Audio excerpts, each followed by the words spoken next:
Hi all, Chris Weishaupt here, materials scientist with MAP Laboratories in Everett, Washington. A big part of what we do as materials scientists is help make the jobs of other engineers easier by providing insight, specialized testing, and optimization of various properties of the materials they're using. In this case, we'll be looking at an interesting use of X-ray fluorescence in which, instead of using the instrument for its typical application of measuring elemental composition, we instead used it to understand why some metal sheets were behaving differently when machining. Process engineers have been working with rolled tungsten sheets from two vendors. They noticed that it was difficult to get a consistent surface finish when machining these parts, and one vendor was especially bad when it came to gumming up their tooling. We decided to look at these tungsten sheets by three different methods. X-ray fluorescence, which would tell us the elemental composition and whether it matched the specifications. Vickers hardness, which is where you press a diamond and dinner into the sample and measure the resulting impression, which would tell us if there was a difference in hardness, and annealing history that could explain the machining differences, and microscopic examination of the metal microstructure.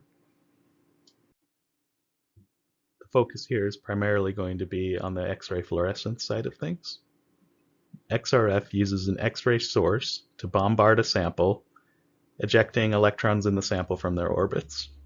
When other electrons in the specimen fall down to fill those vacant orbitals, they fluoresce characteristic X-rays which allow you to identify the composition of the material. Here's a diagram showing what I just described, an X-ray source bombarding a specimen. X-rays are being fluoresced by the specimen, and those X-rays are counted and their energies are measured by a spectrometer. Depending on which electron in the specimen atoms is filling which vacated orbital, you can get different fluoresced X-ray energies.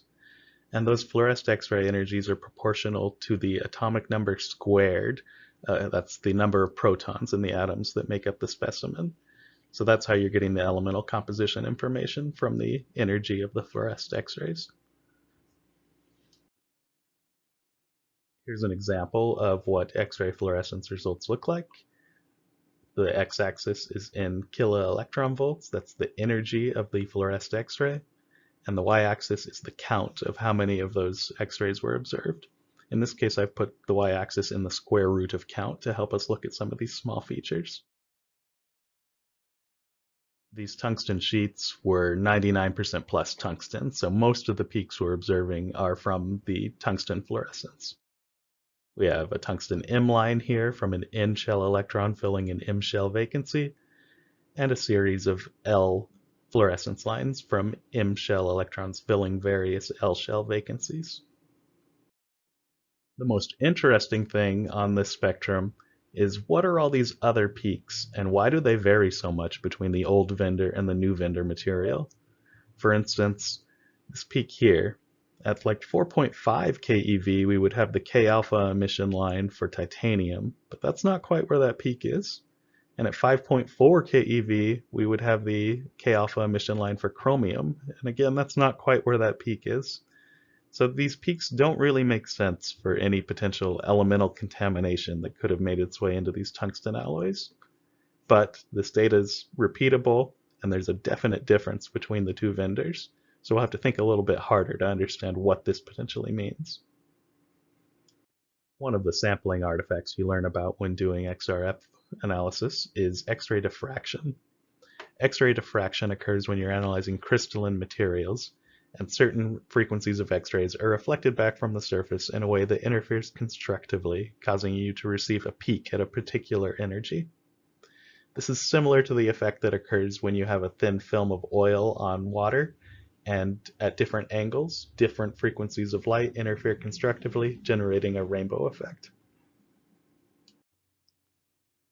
Typically, when you're doing X-ray diffraction analysis on an X-ray diffraction instrument, you'd be using monochromatic X-rays, X-rays of a single wavelength, and you'd be adjusting this angle theta here to measure the crystal structure of the specimen under test. On an XRF, we're doing things a little bit differently. We have a fixed angle between the X-ray source and the spectrometer and the specimen, and instead of shooting monochromatic X-rays at the specimen, we're shooting polychromatic X-rays. Because of this polychromatic X-ray source, we'll typically have some diffracted X-rays coming through, even though we have this fixed angle theta. Now, typically when you're doing XRF analysis, you'd want to ignore these diffracted X-ray peaks. But because we know that tungsten has a body-centered cubic crystal structure with a lattice constant, that's the spacing, of 3.16 angstroms or 0.316 nanometers, we can use that information and the diffracted X-ray peaks and their intensities to tell us things about how the crystals are oriented in the specimen surfaces. We use Miller indices to describe the various crystallographic planes in a specimen that could be generating X-ray diffraction peaks. I'm not going to get into too much detail here, but it's a three-dimensional coordinate system, and the planes described by these Miller indices will be orthogonal to the vector created by these three units here. Using the Miller indices, we can apply this equation to calculate the interplanar spacing. We can then use Bragg's law to calculate the wavelength of X-rays that would be diffracted into our detector if these crystallographic planes were parallel to the specimen surface. In our case, the spectrometer angle here is 67.5 degrees. We can then apply Planck's constant to convert these X-ray wavelengths into the corresponding X-ray energy recorded by our spectrometer. If we compare those calculated X-ray diffraction peaks for the various crystal grain alignments relative to the specimen surface with the collected X-ray diffraction and X-ray fluorescence spectra, we can see that the old vendor has an increased signal from the 200 crystal grain alignment. In other words, when the faces of the cubic structure are aligned parallel to the specimen surface. Meanwhile, the new vendor shows a more random crystal grain alignment.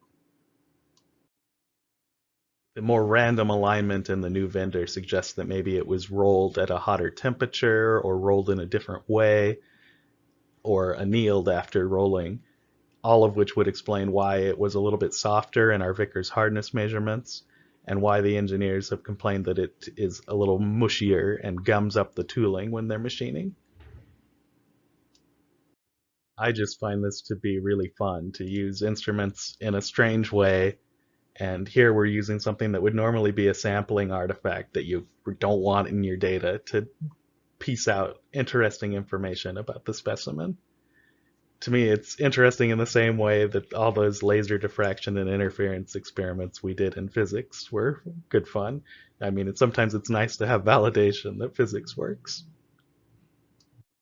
The next step was to take a look at the microstructure of the specimen surface and see how that compared with the X-ray diffraction effects we saw when we were doing our XRF analysis. Looking at the microstructure of the old vendor, we can see that indeed there are some very cubic shaped looking crystal grains, and they are aligned with their faces parallel to the surface of the sheet and their diagonals in line with the direction in which the sheet was rolled. In the new vendor, meanwhile, we don't see the same type of structure. Here's that same comparison, just at a little bit higher magnification, and yes, we can see that there are indeed some cubic-shaped crystal grains, their faces parallel to the specimen surface, diagonals aligned with the rolling direction. So this is really cool. This is why we saw that 200 X-ray diffraction peak in our XRF analysis. It's from these type of structures diffracting the X-rays back at the detector. It's always nice to go back and review the literature and confirm that what you're seeing is consistent with what's observed in literature. In this case, the earliest publication I could find was from 1936 from Wilhelm Bergers. He was looking at thinly unidirectional rolled tungsten sheets and saw the same type of behavior. Cubic-shaped crystal grains aligned with their diagonals in the rolling direction. He did a crystallographic analysis similar to our X-ray diffraction, but this was electron diffraction done in a TEM. He observed the same effect, that these crystal structures were aligned with their 200 face of the cubic structure parallel with the specimen surface. Wilhelm Burgers and his brother Johannes Burgers were pioneers of electron and X-ray diffraction.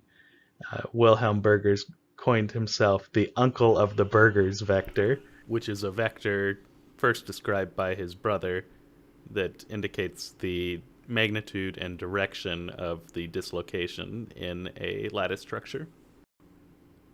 The other complaint that the process engineers had was that the old Vinder material, actually, when they were trying to cut it parallel to the rolling direction or perpendicular to the rolling direction, which were most of the cuts they were trying to make, they were having a tough time with small debris particles flaking off, getting an uneven cut surface and bad finish. And I hope you can imagine looking at these structures that are aligned 45 degrees to the rolling direction, why that might be the case.